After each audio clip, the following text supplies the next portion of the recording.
Episode 6। Disclaimer. दोस्तों, मैं आप सभी को बता दूं, ये कहानी पूरी तरह काल्पनिक है। ये सिर्फ दर्शकों के मनोरंजन के लिए बनाई गई है।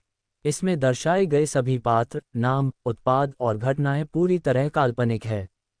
ये कहानी किसी भी तरह से किसी भी व्यक्ति के भावनाओं, प्रथाओं, परंपराओं और विश्वासों के अपमान नहीं करती है। और कहानी में बताए गए सभी चीज़ों का मात्र कहानी के लेखक द्वारा बनाई गई लेख की अपनी एक कल्पना है। तो दोस्तों, मैं आपको आगे बता दूं, अगर आप हमारे वीके नोवेल स्टोरी 2.0 चैनल पर नए हैं तो वीडियो को भर भर लाइक और चैनल को सब्सक्राइब करना ना भूले। धन्यवाद। समीर बिरला हैं कौन? हॉस्पिटल में डॉक्टर अवीक शर्मा अवाक रह गया। उसे उम्मीद नहीं थी कि यह बूढ़ा व्यक्ति वास्तव में मरा नहीं है। डॉक्टर गायत्री ने जिज्ञासा भरी आंखों से समीर की ओर देखा और फिर किशोरी लाल की तरफ। उसे आश्चर्य हुआ कि समीर को कैसे पता चला कि बूढ़ा व्यक्ति मरा नहीं है, जबकि उसकी तो धड़कन भी महसूस नहीं हो रही थी। वाह भाई, आप सच में महान हो। समायरा ने अपने चेहरे पर प्रशंसा के साथ समीर को देखा, जिससे समीर को थोड़ा शर्मा गया। मैं यहाँ क्या कर रहा हूँ? बूढ़े मरीज ने अचंभे से इधर उधर देखा और पूछा। पापा, आप ठीक हैं? आप अचानक बेहोश क्यों हो गए थे? क्या आपने कोई दवा ली थी? अधेड़ उम्र के व्यक्ति को अभी भी संदेह था कि यह एक चिकित्सा दुर्घटना थी। नहीं, मैंने कोई दवा नहीं ली। मैं बिस्तर पर ही सो रहा था और अब जब मेरी आंख खुली है तो मुझे समझ नहीं आ रहा कि मैं यहाँ क्या कर रहा हूँ। बुजुर्ग की बात से परिजन और अस्पताल आए लोग एक दूसरे की ओर देखने लगे। उन्हें उम्मीद नहीं थी कि किशोरी लाल इस तरह जीवित हो जाएगा, जबकि उन्हें तो बताया गया था कि हॉस्पिटल वालों ने उसे कोई दवा खिलाई है जिसके बाद उसकी मृत्यु हो गई। लेकिन अब सब कुछ सामने था। सच सामने आने के बाद सभी बहुत शर्मिंदा थे। उन्होंने अनजाने में ही सही मगर डॉक्टर और नर्सों के साथ अन्याय किया था। मेरे पिताजी को बचाने के लिए आपका बहुत बहुत धन्यवाद। अधेड़ उम्र के व्यक्ति ने ईमानदारी से समीर को धन्यवाद किया। समीर ने थोड़ा सिर हिलाया और अपने आसपास की गंदगी और खून से लथपथ डॉक्टर की ओर इशारा करते हुए बोला, बताइए, क्या अब आप इनके लिए इंसाफ की बातें नहीं करेंगे? हमें माफ़ कर दीजिए, हमने आपके साथ ऐसा व्यवहार किया जिसके लिए हम बहुत शर्मिंदा हैं। हम जानते हैं कि हमने आपके हॉस्पिटल को बहुत नुकसान पहुंचाया है, जिसकी भरपाई करने के लिए हम तैयार हैं। अधेड़ उम्र के आदमी ने झिझकते हुए कहा। समीर ने संतुष्टि में सिर हिलाया और पीछे हट गया। लेकिन अवीक शर्मा, जिसे अभी लोगों ने घेर लिया था, वह उसे जाने देने के लिए तैयार नहीं थे। उन्हें उम्मीद नहीं थी कि वह अपनी निजी दुश्मनी के लिए इस तरह की योजना बना सकता है। देखो, तुम जानते नहीं हो मैं कौन हूं और मैं किस किस को जानता हूं। ये कहते हुए अवीक ने फ़ोन मिलाया और फ़ोन को स्पीकर में कर दिया। रहीम भाई, मैं अवीक बोल रहा हूं। मैं यहाँ एक मुसीबत में फंस गया हूं, आप प्लीज़ मेरी मदद करिए। क्यों, क्या हुआ है? अवीक ने ट्रेन की रफ्तार से उसे सारी बात बता दी, जिसे सुन रहीम की आंखें बड़ी हो गई और वह कुछ सोचते हुए बोला, वो है कौन? यह एक जवान आदमी है, करीब 25-26 साल का। उसका नाम समीर बिरला तो नहीं है? ये सुनते ही अवीक खुश हो गया। हाँ भाई, यही नाम है इसका। रहीम ने जैसे ही समीर का नाम सुना, उसकी रूह एक बार फिर कांप गई और वह गुस्से से चिल्लाता हुआ बोला, तुझसे कितनी बार बोला है, देख समझ कर पंगा लिया कर, तू जानता भी नहीं है तूने किस शेर के बिल में हाथ डाल हैं। अवीक ने हैरानी से समीर की तरफ देखा। उसे समझ नहीं आया कि आखिर ये है कौन, जिसके नाम मात्र से रहीम भी डर गया। जल्दी से उनसे माफ़ी मांगो, अगर माफ़ी न मिले तो गिड़गिड़ाओ, मगर बिना माफ़ी लिए वापस आए तो मैं तुम्हें बीच चौराहे पर जिंदा जला दूंगा। इतना कहकर रहीम ने गुस्से में फ़ोन रख दिया। अवीक डर से सहम गया। उसके माथे पर परेशानी की सिकन आ गई, जिसे देखकर सबके चेहरे पर हंसी के साथ साथ हैरानी भी थी। वह समझ नहीं पा रहे थे कि आखिर समीर बिरला है कौन। अगले ही पल सबकी निगाहें चौंधिया गईं। अवीक शर्मा, जो कभी पुलिस के सामने नहीं झुका था, वह आज उदास चेहरे के साथ समीर के सामने भीख मांग रहा था। सर प्लीज़, मुझे माफ़ कर दीजिए, आप जो कहेंगे मैं वो करने को तैयार हूँ, मगर आप बस एक बार मुझे माफ़ कर दीजिए। समीर के चेहरे पर कोई भाव न देख अवीक बुरी तरह डर गया और वह खुद के चेहरे पर जोर जोर से थप्पड़ मारने लगा। सब मेरी गलती है, मैं ही सबको यहाँ लाया जिससे मैं इस हॉस्पिटल को बदनाम कर सकूं, क्योंकि इन्होंने मुझे इस हॉस्पिटल से निकाल दिया था। अब मैं समझ गया हूँ कि मैं बहुत गलत था, हमेशा से ही बहुत गलत था। आप मुझे जो सज़ा देंगे मैं हंसी खुशी मान लूँगा, मगर प्लीज़ आप मुझे माफ़ कर दीजिए। वरना रहीम भाई मुझे जिंदा जला डालेंगे प्लीज सर।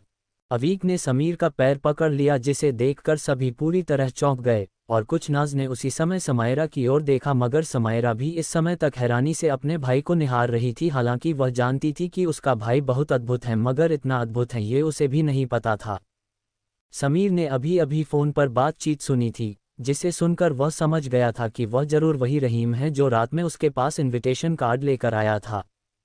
समीर ने एक झलक अवीक शर्मा की ओर देखा और उदासीनता से बोला, चले जाओ। क्या आपने मुझे माफ़ कर दिया? चले जाओ वरना। ये सुनते ही अवीक और अन्य लोग अपना सामान लिए बगैर ही भाग गए।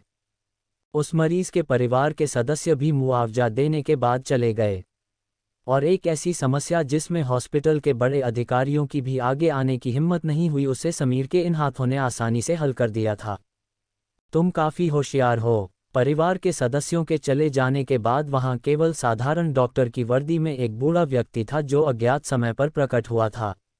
लाल चेहरा, भूरे बाल और तीखी आंखों वाला बूढ़ा व्यक्ति लगभग 80 के आसपास का लग रहा था, जिसे देखकर ऐसा प्रतीत हो रहा था कि मानो जीवन के अनुभव ने उन्हें चीजों की दृष्टि से कुछ अंतर्दृष्टि प्रदान की है।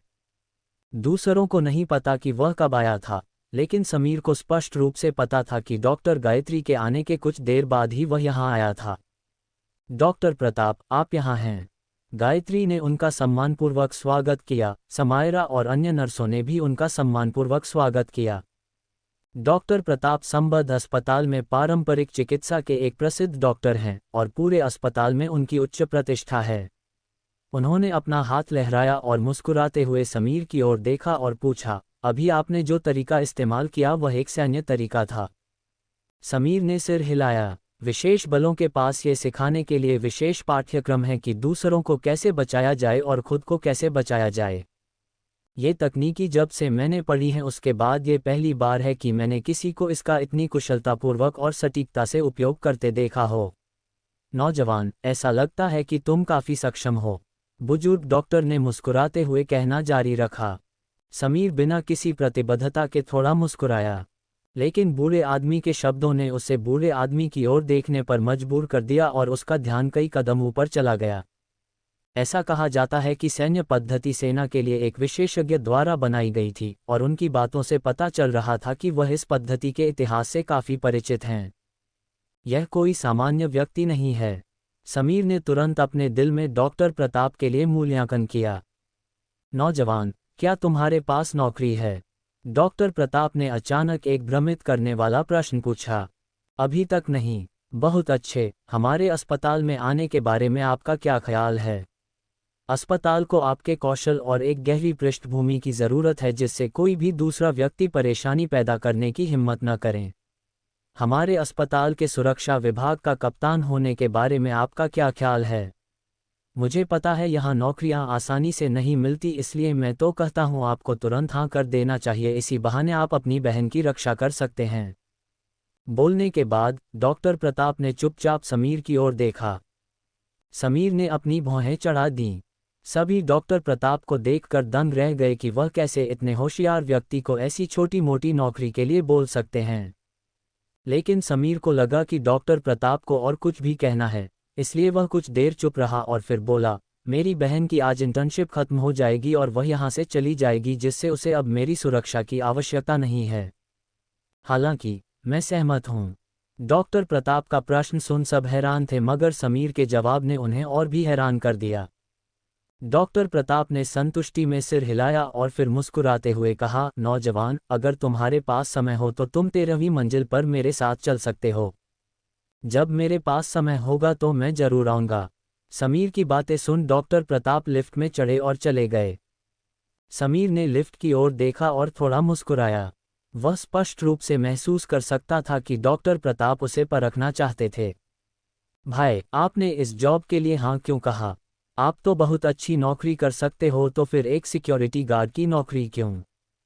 छोटी बड़ी नौकरी से क्या फ़र्क पड़ता है, बस नौकरी होनी चाहिए। उसकी बातें सुन समायरा खुश नहीं हुई, मगर वह अब इस बारे में समीर से बहस नहीं करना चाहती थी। भाई, घर का क्या हुआ? समायरा अचानक समीर के सामने कूद पड़ी। ये समस्या तो हल हो गई, मगर पिछली समस्या का क्या? वो मामला सुलझ गया है, इसलिए तुम फिक्र मत करो, अब वो तुम्हें परेशान नहीं करेंगे, समीर ने कहा। समायरा ने अपनी आंखें घुमाईं और लापरवाही से कहा, चूंकि वो घर अब ठीक है तो आप नए घर में क्यों नहीं रह जाते? जब आपने सोच ही लिया है यहाँ जॉब करने का तो नए घर से हॉस्पिटल बहुत पास पड़ेगा। वैसे भी मैं तो आज शाम को ही अपने कॉलेज के लिए निकल जाऊंगी, तो आप मेरे रूम में रह जाना। इससे पहले कि समीर कुछ बोल पाता उससे पहले ही डॉक्टर गायत्री गुस्से में आ गई और समायरा को आंखें दिखाते हुए बोली, समायरा तुम कुछ भूल रही हो शायद। समीर ने गायत्री के खूबसूरत चेहरे को देखा जो गुस्से में और भी ज़्यादा खूबसूरत हो गया था, लेकिन उसे समझ नहीं आया कि उसने इस तरह की प्रतिक्रिया क्यों दी। समायरा ने मासूमियत से विनती की, डॉक्टर गायत्री, आप तो मेरे पुराने घर की हालत जानती हैं कि उसमें कितनी सारी समस्याएं हैं। ऐसे में मेरे भाई के पास रहने के लिए कोई जगह नहीं है, इसलिए उसे मेरे स्थान पर रहने दो। वैसे भी आप तो देख ही चुकी हैं कि मेरा भाई कितना अच्छा है और वो इतना हैंडसम भी है, और ऊपर से आपको फ्री में घर बैठे बॉडीगार्ड भी मिल जाएगा जो आपकी रक्षा करेगा। नहीं, मैं ऐसे किसी लड़के के साथ अकेले नहीं रह सकती। गायत्री ने दृढ़ता से असहमति दी। हालांकि उसके मन में समीर के बारे में अच्छी धारणा थी, लेकिन इसका मतलब यह नहीं है कि वह एक अजनबी आदमी को अपने साथ रहने की इजाज़त दे देगी। ये देखकर समायरा ने तुरंत गायत्री से निपटने के लिए प्यारा और सहानुभूतिपूर्ण अभिनय करना शुरू कर दिया। आपको नहीं पता मेरे भाई कितने सालों से घर से दूर थे, इस बीच न जाने वो कैसी कैसी परिस्थिति में रहे होंगे, इसलिए मैं चाह रही थी कि वो अच्छे घर में रहे, मगर आप नहीं चाहती कि मेरे भाई उस घर में रहे। तो ठीक है, मैं दिल पर पत्थर रखकर भैया से कह दूंगी कि वो पुराने घर में ही रहे, जहां कब क्या हो जाए पता नहीं। समीर ने समायरा और गायत्री की ओर देखा जो फुसफुसा रहे थे, मगर उसकी फुसफुसाहट समीर के कानों में साफ पड़ रही थी, जिससे उसे अपनी बहन की एक्टिंग देख हंसने का मन कर रहा था, मगर वह ऐसा नहीं कर सकता था, नहीं तो उसकी बहन उसे कब सूली पर चढ़ा दे पता नहीं। ठीक है, तो मैं कहीं और शिफ्ट हो जाती हूँ, वैसे भी ये तुम्हारा घर है तो मैं कौन होती हूँ फैसला लेने वाली। समीर ने जैसे ही गायत्री की बात सुनी तो वह तुरंत समायरा को डांटते हुए बोला, सिम्मी, ये गलत बात है, तुम ऐसे कैसे अपने सीनियर को घर से निकलने दे सकती हो? और वैसे भी पुराना घर इतना भी बुरा नहीं है, मैं वहाँ रह सकता हूँ। नहीं, आपको वहाँ पर प्रॉब्लम हो सकती है, इसलिए प्लीज़ आप नए घर में ही शिफ्ट हो जाएं। मैं आज ही अपने लिए कोई घर या हॉस्टल देख लूँगी। डॉक्टर गायत्री, मैं नहीं चाहती कि आप मेरे भाई के कारण घर छोड़कर जाए। गायत्री एक गहरी सोच में पड़ गई, उसे समझ नहीं आ रहा था कि वह क्या कहे। समायरा भी उदास हो गई, जिसे देखकर समीर ने मुस्कुराते हुए उसके सिर पर हाथ फेरा और वह कुछ कहने ही वाला था, तभी उसने देखा कि लिफ्ट अचानक खुल गई और एक खूबसूरत युवा डॉक्टर उत्सुकता से कुछ ढूंढते हुए वहां पहुंचा। तभी उसकी नज़र डॉक्टर गायत्री पर पड़ी और उसकी आंखें वहीं रुक गई। डॉक्टर गायत्री, क्या तुम ठीक हो? तुम्हें कहीं चोट तो नहीं आई? मुझे जैसे ही पता चला अवीक शर्मा हॉस्पिटल आया है, मैं डर गया था कि वो कहीं तुम्हें परेशान न करने लगें, उसने कहा और डॉक्टर गायत्री को ऊपर से नीचे तक देखा। समीर ने महसूस किया कि डॉक्टर गायत्री और समायरा उस डॉक्टर को बहुत ही अजीब तरह से देख रही थी, जैसे वह उससे बात करना भी पसंद नहीं करती हो। मैं ठीक हूँ, डॉक्टर गायत्री ने फिर पलटकर समायरा से कहा, अभी जो हुआ उससे मैं सहमत हूँ। समायरा को कुछ देर तक इसका एहसास नहीं हुआ, और जब उसे एहसास हुआ तो उसने खुशी से गायत्री को गले लगा लिया। मुझे पता था कि आप मान जाएगी, वैसे इस समय पहली बार मुझे किसी को दिल से थैंक यू कहने का मन कर रहा है। समायरा ने ये कहते हुए उस डॉक्टर की तरफ देखा, मगर इतने में ही गायत्री ने उसका हाथ पकड़ लिया और आंखों से शांत होने का इशारा किया। अब तो आप भी मान जाओ और जल्दी से अपना सामान लेकर हमारे घर में शिफ्ट हो जाओ, और एक और बात, आपको घर के साथ साथ डॉक्टर गायत्री का भी ख्याल रखना होगा। क्या? खूबसूरत युवा डॉक्टर ने चौंक कर पूछा। गायत्री, क्या वह तुम्हारे साथ एक ही घर में रहने वाला है? हाँ, डॉक्टर गायत्री ने सिर हिलाया और गुस्से से समायरा की तरफ देखा, जो उस डॉक्टर की हालत देख मन ही मन खुश हो रही थी। नहीं, बिल्कुल नहीं। उस डॉक्टर का चेहरा गुस्से से लाल हो गया। उसने कभी भी किसी इंसान को डॉक्टर गायत्री के आसपास भी भटकने नहीं दिया था, मगर आज वह किसी अनजान आदमी के साथ एक छत के नीचे रहने वाली थी। कौन है ये? गायत्री, क्या तुम इसे जानती हो? यदि तुम उसे नहीं जानती, तो तुम किसी अनजान के साथ एक ही छत के नीचे कैसे रह सकती हो? यदि वह एक बुरा व्यक्ति हुआ तो क्या होगा? सोच समझ कर फैसला लो, क्या पता गलती से तुम अपने घर एक भेड़िया लेकर जा रही हो। समीर उसकी ऐसी बातें सुन भौंचक्का रह गया। डॉक्टर अर्नव सोच समझकर बोले, यह मेरे बड़े भाई है और इनके खिलाफ मैं एक शब्द नहीं बर्दाश्त नहीं करूंगी। समायरा ने तुरंत गुस्से से कहा, तुम्हारा बड़ा भाई? अर्नव स्तब्ध रह गया, उसे इस बात का अंदाजा नहीं था कि समायरा का एक बड़ा भाई भी है। ये ठीक नहीं है, उसने दांत पीसकर दृढ़ता से कहा। इस मामले में बोलने वाले आप होते कौन हैं? आप यहाँ पर सीनियर हैं, इसका मतलब ये नहीं है कि आप हमारे निजी फैसलों में भी अपनी टांग अड़ाते रहे। समायरा ने गुस्से में कहा। अर्नव पूरी तरह से शांत रह गया, उसे समझ नहीं आया कि वह क्या कहे। इसलिए उसने गुस्से से समायरा और फिर समीर को देखा और वहां से चला गया। समीर ने उसकी नज़र में ईर्ष्या और घृणा देखी, जिसे देख वह मुस्करा दिया। एपिसोड 7 एक रहस्यमय इंसान। हॉस्पिटल में अर्नव को इस तरह जाते देख गायत्री के मन में बहुत सुकून था, साथ ही समायरा भी बहुत अच्छा महसूस कर रही थी कि आखिरकार उसने हॉस्पिटल से जाते जाते ही सही मगर अर्नव को एक करारा जवाब दे ही दिया। क्लीन बोल्ड कर दिया आज तो तूने। गायत्री की बातें सुन समायरा अपने ऊपर बहुत गर्व महसूस करने लगी, जिसे देखकर गायत्री ने उसके सिर पर थपकी मारते हुए बोली, बस बस चने के छाड़ से अब नीचे उतर जा और हाँ जाते समय ध्यान से मुझसे मिलकर जाना। ये कहते हुए वह समीर को अनदेखा कर लिफ्ट से चली गई। वो डॉक्टर कौन था? समीर ने हिचकते हुए पूछा।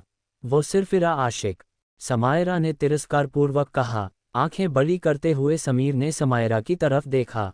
ऐसे क्या देख रहे हैं, सच में वो बहुत ही बुरा है, बस न जाने कैसे भगवान ने उसे शक्ल ही थोड़ी अच्छी दे दी है, लेकिन उसका दिल कोयले से भी काला है। जब देखो दूसरे डॉक्टर्स पर हुक्म चलाता रहता है, मेरा तो मन करता है कि मैं उसे जिंदा मार डालूं।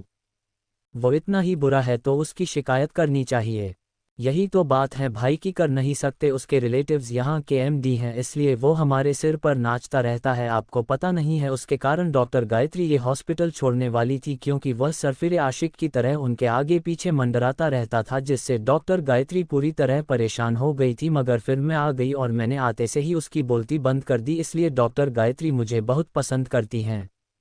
ओह, मतलब सिर्फ इसलिए वह तुम्हें पसंद करती हैं?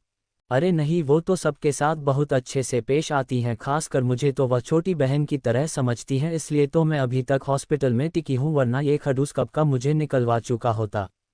आपको पता है वो न किसी नाजुक फूल की तरह हैं, बहुत प्यारी और बहुत ही खूबसूरत। मुझे तो वो बहुत बहुत ज़्यादा पसंद हैं, इसलिए तो मैंने उनसे इतनी ज़्यादा विनती की। क्या सच में तुम उन्हें इतना पसंद करती हो? समायरा ने समीर की ओर देखा और अपनी भौहें ऊपर उठाकर कहा, हाँ भाई, मैं तो चाहती हूँ कि वो हमेशा हमारे साथ रहें। मैंने आपके लिए रास्ता पहले ही बना दिया है, बाकी अब सब कुछ आप पर निर्भर करता है, इसलिए प्लीज़ आप कोशिश करते रहना। कैसी कोशिश? समीर ने उलझन में पूछा। अरे बाप रे! समायरा शांत हो गई और उसने अपने माथे पर थप्पड़ मारा और खुद से फुसफुसाते हुए बोली, हे भगवान, अब आप ही इन्हें समझाओ, मैं क्या करना चाहती हूँ। वह समझाना चाहती थी, लेकिन उसे लगा कि समझाने का कोई रास्ता नहीं है, क्योंकि उसका भाई इन सब मामलों में किसी छोटे बच्चे की तरह था। इसलिए वह असहाय होकर केवल इतना ही कह सकी, आपको इसे समझने के लिए वक्त लगेगा। अच्छा ठीक है, समीर ने परेशान चेहरे के साथ सिर हिलाया, जिसे देख समायरा मुस्करा दी और बोली, आप सच में सिक्योरिटी गार्ड की जॉब करेंगे? क्या इसमें कोई बुराई है? नहीं नहीं, मैं तो बस ऐसे ही पूछ रही थी, समायरा ने जल्दबाजी में उत्तर दिया और उसे कार्मिक विभाग का रास्ता दिखाते हुए बोली, तो ठीक है, आप कार्मिक विभाग देख लीजिए, जब तक मैं अपना काम खत्म कर लेती हूँ। समायरा के जाते ही समीर प्रवेश प्रक्रियाओं से गुजरने के लिए सीधे कार्मिक विभाग में चला गया। सुनिए, क्या आपका नाम समीर बिरला है? इस प्रश्न के साथ एक अधेड़ उम्र के व्यक्ति ने समीर को ऊपर से नीचे देखा। जी हाँ, मैं ही समीर हूँ। ये रहा आपका कार्ड, मिस्टर प्रताप ने पहले ही हमें आपके बारे में बता दिया है। आप कल से यहाँ पर ज्वाइन कर सकते हैं, साथ में ज्वाइनिंग के लिए कुछ दस्तावेज लगेंगे जो आप कल ऑफिस में जमा करवा दीजिएगा। समीर ने भी उस व्यक्ति से विनम्रतापूर्वक धन्यवाद कहा और वहाँ से अपना सामान लेने के लिए पुश्तैनी घर की तरफ निकल गया।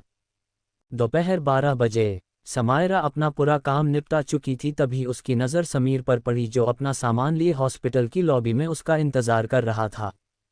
आप इतनी जल्दी सामान भी लेकर आ गए? हाँ, मैंने सोचा तुम्हें समय लगेगा, इसलिए मैं अकेले ही लेने चला गया था। वैसे अच्छा किया आपने, वरना आप यहाँ पर बैठे बैठे मरीजों को देख देख कर पागल हो जाते। दोनों बात करते हुए समायरा के घर में आ चुके थे। वह देखने में बहुत छोटा सा घर था जिसमें 2 रूम, एक किचन और एक लेट बैथ के साथ एक छोटा सा हॉल अटैच था।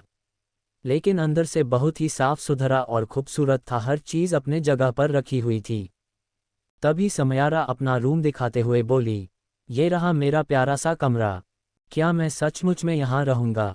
समीर ने हैरानी से उस कमरे की तरफ देखा जो पूरी तरह से लड़कियां के रहने के लिए ही बनाया गया था। उसके कलर से लेकर सामान तक सब कुछ लड़कियों की पसंद की थी।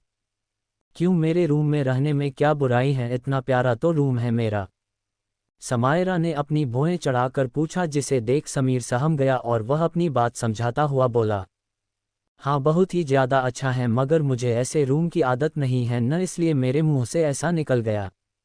ठीक है। समायरा का गुस्सा शांत देख समीर को खुशी हुई और वह खुद से बोला, बच गया, वरना ये अभी मुझे सुनाने लगती। वैसे भी इसे कौन समझाए कि अगर लोगों को पता चला कि मैं एक अनजान लड़की के साथ रह रहा हूँ और वो भी लड़कियां वाले रूम में, तो वो जरूर मेरा उपहास उड़ाएंगे। न जाने क्या क्या सोचेंगे मेरे बारे में। क्या आपको डर है वापस जाने पर आपके फ्रेंड को न पता चल जाए कुछ? नहीं नहीं, समीर ने तुरंत हड़बड़ाहट में बोला, जैसे उसकी कोई चोरी पकड़ी गई हो, और फिर व्यंग्यपूर्ण मुस्कान के साथ अपना सिर हिलाया। मैं वापस कहाँ जा सकता हूँ? मैं पहले ही सेना से सेवानिवृत्त हो चुका हूँ और मैं वापस नहीं जा सकता, और वैसे भी अब ये भोपाल ही मेरा नवीनतम युद्ध क्षेत्र है, जिस युद्ध क्षेत्र में मैं अकेला लड़ रहा हूँ। समायरा मुस्कुराए और बाद में समीर के दैनिक आवश्यकताएं खरीदने में मदद की।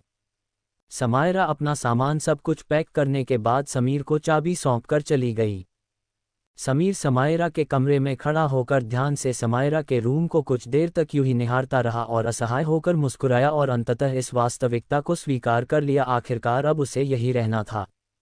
वह बाहर गया और अपने आसपास के अपरिचित वातावरण के हर एक कोने का अवलोकन किया।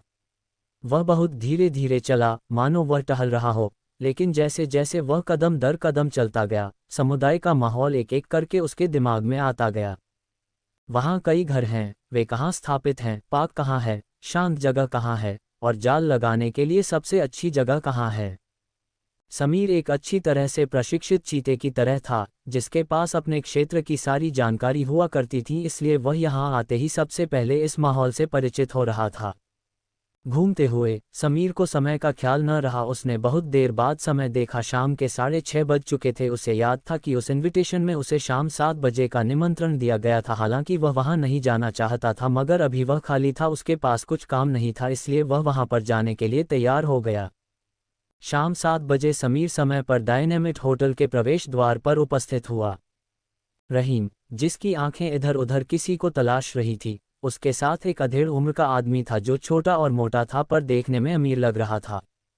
समीर के आगमन को देखकर रहीम अचानक ठिठक गया और फिर मनीष चोपड़ा से फुसफुसाया, वह यहाँ पहुँच गया है।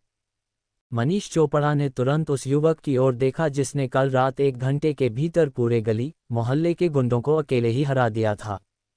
संयम, शीतलता, शक्ति, आत्मविश्वास, यह मनीष द्वारा समीर को दी गई सबसे सहज भावना है। उसे ऐसा प्रतीत हो रहा था मानो उसके सामने कोई शेर है और वह किसी भी समय अपनी महिमा दिखा सकता है।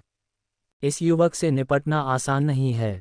मनीष चोपड़ा के लिए कल की रात को भूलना संभव नहीं था, इसलिए वह सोच समझ कर फैसला लेना चाहता था, क्योंकि वह समझ चुका था ऐसा शांत, मजबूत और आत्मविश्वासी व्यक्ति पैसे से प्रभावित नहीं होगा। और तो और यह उनका पुश्तैनी घर था। मनीष चोपड़ा ने उसका स्वागत करने के लिए जल्दबाजी की और दोनों हाथों से समीर का हाथ कसकर पकड़ लिया और मुस्कुराते हुए उसका स्वागत किया।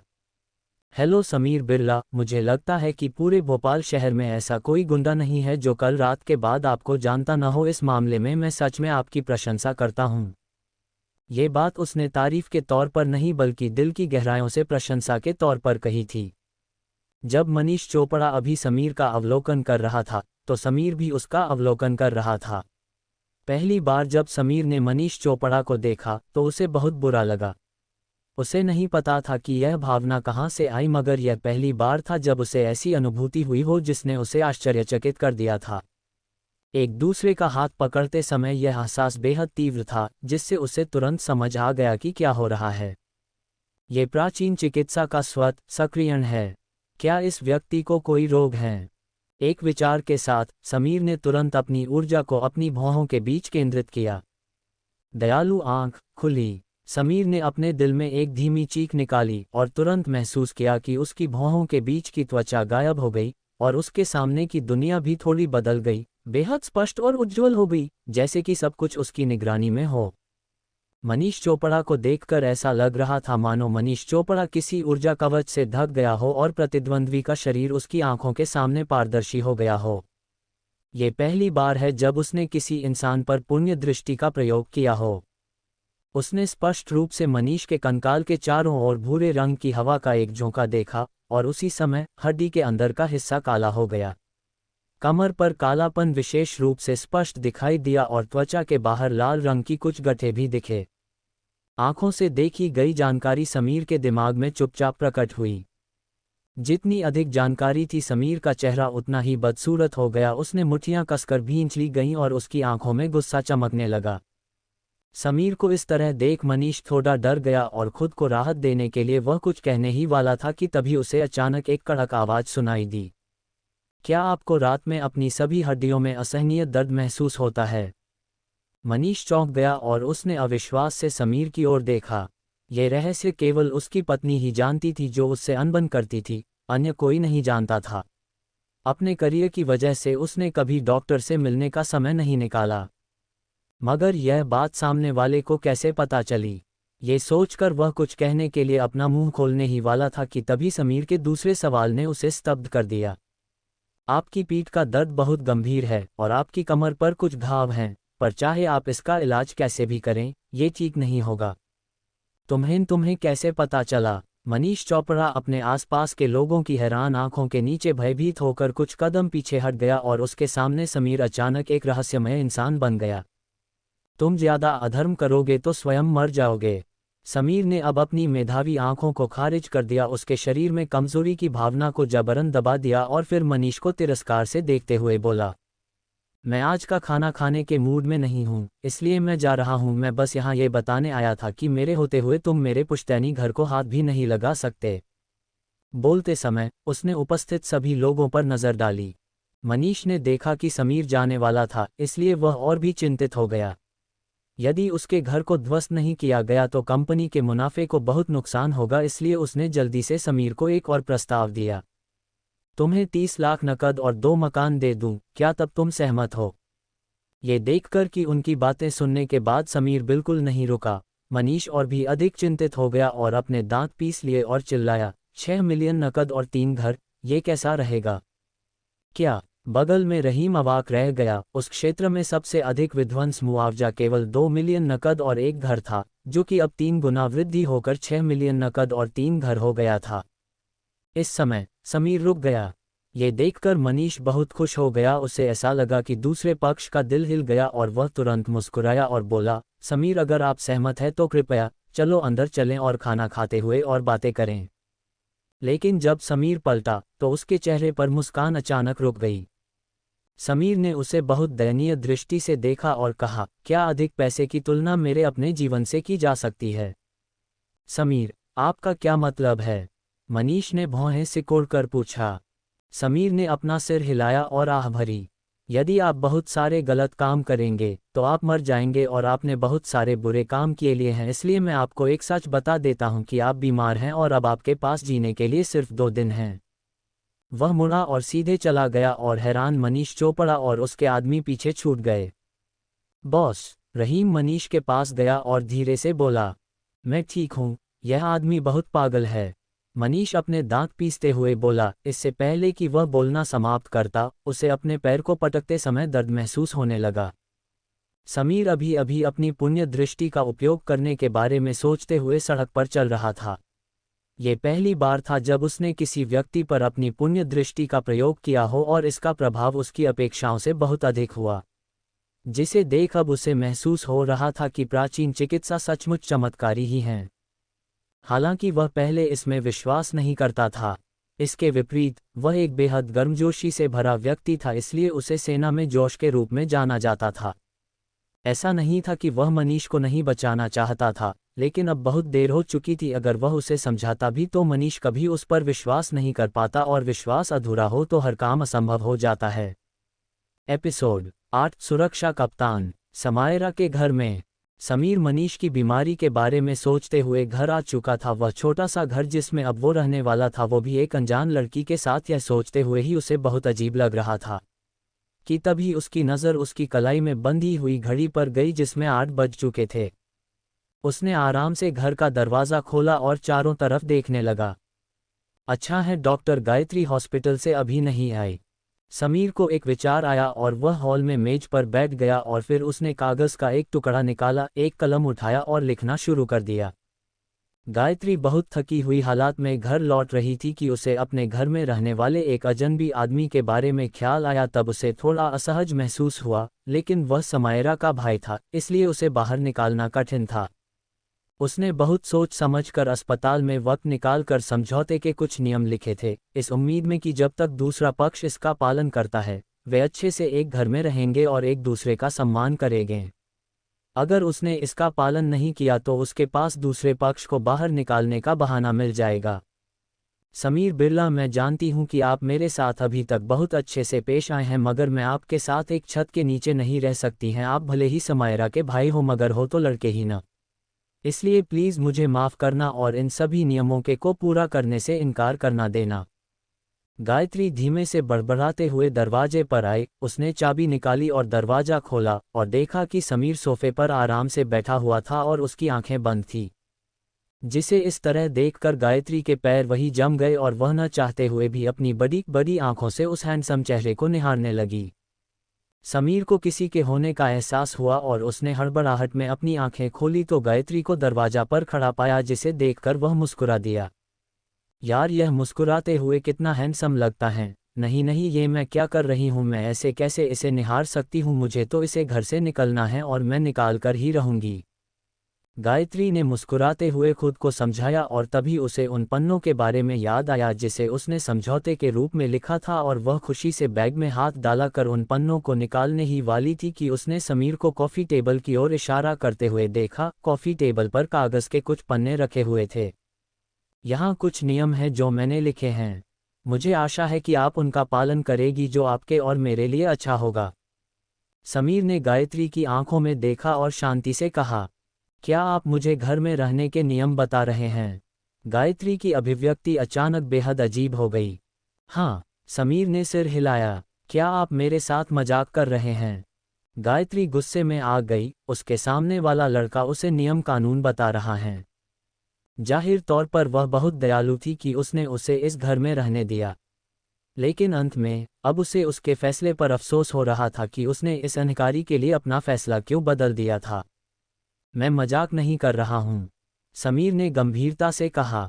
समीर की अभिव्यक्ति देखकर गायत्री अचानक फीकी हंसी हंस पड़ी और गुस्से से बड़बड़ाते हुए बोली, ये पता नहीं अपने आप को क्या समझता है, इसे क्या लगता है यही बस नियम बना सकता है? आपने कुछ कहा? समीर हैरान था। नहीं, गायत्री अवाक रह गई। उसने अपने सूखे होंठ भींचे और गुस्से में कॉफ़ी टेबल पर रखे कागज़ को पकड़ लिया। वह देखना चाहती थी कि यह अनुचित आदमी समझौते की कौन कौन सी शर्तें रख रहा है। पहला नियम है कि उसकी अनुमति के बिना उसके कमरे में प्रवेश न करें। ये देखकर गायत्री ने कागज़ को लगभग सीधे कर समीर के भावहीन चेहरे को गुस्से से घूरा। ऐसा लिखा है जैसे मैं उसके कमरे में जाने के लिए मरी जा रही हूँ। अगर मुझे ये खुद भी अंदर बुलाएगा तब भी मैं न जाऊँ।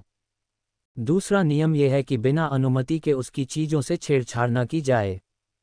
इसके पास कुछ है भी जो मैं इसके सम्मान को छूने लगी, पर लिख के ऐसे रखा है जैसे कोहिनूर की खान लेकर आया हो। नियम तीसरा, घर को साफ सुथरा रखना होगा। उसने सीधे तौर पर गायत्री को क्रोधित कर दिया था। गायत्री ने अपने दांत कसकर पीस लिए और समीर की ओर गुस्से से घूर कर देखा, जैसे अगर एक खून माफ होता तो वह अभी के अभी समीर का कत्ल कर देती। बड़े आए मुझे साफ सफाई का ज्ञान देने वाले, पहले खुद की हालत तो देख ले, अभी तक पसीने भरे वही कपड़ों में बैठे हैं, ये नहीं कि नहा धोकर अच्छे कपड़े पहन ले। गायत्री धीमे स्वर में बड़बड़ाए जा रही थी जो समीर साफ साफ सुन पा रहा था, मगर उसने इस बात पर उससे कोई बहस नहीं की। और फिर उसने गायत्री की ओर उम्मीद से देखा और पूछा, ये कैसा है? ठीक है? गायत्री अचानक मुस्कुराई और उसने लापरवाही से अपने हाथ में पकड़े कागज़ों को समीर की ओर फेंक दिया। वह कागज़ सीधे समीर के चेहरे पर जा गिरा। समीर थोड़ा मुस्कुराया और हल्के हाथ से उसने कागज़ों को हवा में ही पकड़ लिया जो ज़मीन पर बिखरने वाले थे। इस दृश्य से गायत्री का सुंदर चेहरा थोड़ा हिल गया। उसने जानबूझकर इसे उसके ऊपर फेंक दिया था। उसने सोचा कि समीर के चेहरे पर कागज़ के कुछ पन्ने लगेंगे तो वह खुद को अपमानित महसूस करेगा और घर छोड़कर चला जाएगा, मगर ऐसा नहीं हुआ। पूरे 10 पन्ने और 216 नियम। इन 2 नंबरों के बारे में सोचते हुए गायत्री को थोड़ी देर के लिए राहत महसूस हुई। उसने निष्कर्ष निकाला कि समीर निश्चित रूप से सहमत नहीं होगा और अब इस आदमी को घर से बाहर निकालने का समय आ गया है। परिणामस्वरूप अगले दृश्य ने पहले तो गायत्री को स्तब्ध कर दिया और फिर उसे क्रोध की भावना महसूस होने लगी जब समीर के द्वारा उसे नज़रअंदाज कर दिया गया। समीर ने कागज़ को मोड़ा, उसे बेतरतीब ढंग से पलटा, लापरवाही से उस पर नज़र डाली और फिर उन 10 पेजों को कॉफ़ी टेबल पर रखकर गायत्री की ओर देखकर दृढ़ स्वर में कहा, मैं पूरी तरह से सहमत हूँ। क्या आपने इसे पूरा पढ़ लिया है? तब जाकर आप सहमत हुए हैं। गायत्री का चेहरा गुस्से से भरा था। उसने इन नियमों को बहुत सोच समझकर 1 घंटे में लिखा था, मगर उसने स्पष्ट रूप से नियमों को बिल्कुल भी नहीं पढ़ा और अपनी इच्छानुसार कार्य में लापरवाही बरती। हाँ, मैं पूरे नियम पढ़कर ही सहमत हुआ हूँ, समीर ने निश्चितता के साथ कहा। तो बताओ मैंने इसमें क्या क्या लिखा है? गायत्री ने गुस्से से कहा। जाहिर तौर पर किसी के लिए इतने कम समय में उन सभी नियमों को याद रख पाना मुश्किल था, इसलिए वह जानबूझकर इस लापरवाह आदमी को सबक सिखाना चाहती थी। लेकिन तभी उसे एक गहरा सदमा लगा। पहला नियम यह है कि घर पर सभ्य तरीके से कपड़े पहने और कंधों के अलावा अन्य हिस्सों को गलती से भी उजागर न करें। दूसरा नियम बिना अनुमति के दूसरे पक्ष के कमरे में प्रवेश नहीं करना है। तीसरा नियम है 10 मिनट तक स्नान करना और 5 मिनट में बाथरूम साफ करना। चौथा नियम, 5वां। समीर थोड़ा मुस्कुराया, अपना मुंह खोला और फिर एक एक नियम को सुनाना जारी रखा। उसका बोला हुआ हर शब्द पत्थर की तरह लग रहा था, जिसका दर्द गायत्री अपने दिल में महसूस कर रही थी। उसने देखा था कि उस समय समीर इसे बिल्कुल भी याद नहीं कर रहा था, बल्कि उसने तो अच्छे से पढ़ा भी नहीं था, लेकिन फिर भी वह सारे नियम बता पा रहा था। और सबसे आश्चर्य वाली बात तो ये थी कि वह बिना रुके बिल्कुल समान गति से बोल रहा था। इसे एक एक शब्द याद है, पर कैसे? गायत्री के दिमाग में एक के बाद एक रहस्य सामने आने लगे, जिससे उसे लगने लगा कि उसके सामने मोटी चमड़ी वाला आदमी अचानक एक शक्तिशाली रहस्य में बदल गया था। गायत्री ने अचंभे से समीर को देखा। 210, दरवाजे में प्रवेश करते समय आपको घर की चप्पलें पहननी होंगी। 4 मिनट के बाद जब सारे नियम खत्म हो गए तो समीर ने गायत्री को जगाने के लिए अपनी उंगलियां चटकाईं, जो अचेतन स्थिति में उसे निहारे जा रही थी। चूंकि हम दोनों एक दूसरे के नियमों से सहमत हैं, तो चलिए हम अब सब कुछ नए सिर से शुरू करते हैं और मैं 10 मिनट तक नहा लूंगा। बोलना समाप्त करने के बाद समीर खड़ा हुआ और बाथरूम की ओर चला गया। समीर के लिए यह स्थिति बहुत बचकानी थी। उसने एक सैनिक के रूप में इससे भी अधिक कठिन नियमों के साथ अपनी जिंदगी गुजरी थी। गायत्री अभी भी समीर को जाते हुए देख रही थी। वह अपनी चिकित्सा में बहुत प्रतिभाशाली थी, मगर आज वह समीर की प्रतिभा देख हैरान हो गई थी। इसलिए वह वास्तव में इस आदमी के सिर को काटने के लिए एक फाइन चाकू का उपयोग करना चाहती थी, जिससे वह देख सके कि इसके अंदर कंप्यूटर या मेमोरी कार्ड जैसा कुछ है तो नहीं। वह जानना चाहती थी कि इतने कम समय में वह उन सभी नियमों को याद करने में सक्षम कैसे हो गया। क्या ये सच में एक इंसान है या फिर कोई रोबोट? गायत्री अचानक चिल्लाई और उसने अपना चेहरा ढक लिया। उस रात गायत्री करवटें बदलती रही, क्योंकि समीर का उन पन्नों को पढ़ने का वह दृश्य बार बार उसके दिमाग में टेलीकास्ट हो रहा था, जिससे वह सो नहीं पा रही थी। अगली सुबह उसने कल रात पर्याप्त शांत न रहने के लिए खुद को डांटा और बाद में समीर के कल रात के व्यवहार के लिए उससे गुस्सा हो गई। अरे यार, हर सुबह उसका चेहरा देखना जरूरी है क्या? एक नोट। गायत्री ने कॉफ़ी टेबल पर एक नोट देखा और हल्के कदमों से उसे पकड़ने के लिए आगे गई, जिसमें लिखा था, मैं काम पर जा रहा हूं और मैंने नाश्ता बनाकर किचन में रख दिया है। उन कुछ शब्दों ने गायत्री के चेहरे पर एक पल को मुस्कान आ दी, मगर वह रात की बात याद कर फिर चली भी गई। यदि तुम मेरे लिए नाश्ता बनाकर मुझ पर एहसान जताना चाहते हैं तो ठीक है, मुझे भी एहसान जताना बहुत अच्छे से आता है। इस समय भोपाल शहर में सुबह सुबह हर तरफ ठंडक थी।